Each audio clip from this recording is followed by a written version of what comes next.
أول حاجة بقى معايا كده معلقة كبيرة من القهوة اللي هي سريعة الذوبان، معلقة كبيرة من السكر، وهاحط كمان شوية بقى كده من المَيّة وهادوّب القهوة كويس جدًا، يعني كأننا كده بنعمل نسكافيه بس بدل ما بنعمله بالمَيّة السخنة بنعمله بالمَيّة العادية. بعد كده هاحضّر كوباية عندي هاحط ربعها لبن، وهاملا بقى كده الكوباية بالتلج المجروش.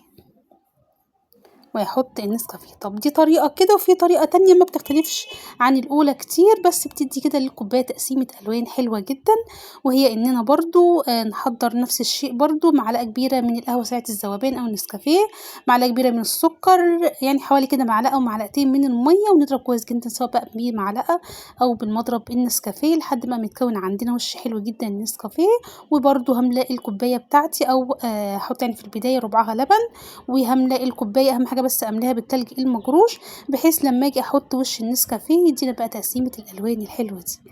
عايزة أقول لكم إن المشروب حلو جدًا، منعش جدًا، جدًا.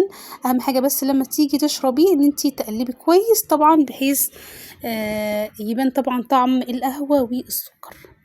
حاجة طبعًا هتبهر أولادِك وهيطلبوا منِّك دايمًا المشروبات في البيت. أتمنى طبعًا الفيديو يكون عجبكم، ولو عجبكم الفيديو متنسوش بقى لايك حلو زيكم، كمان اشتراك ومشاركة كتير عشان الكل يستفاد. باحبكم في الله، السلام عليكم ورحمة الله.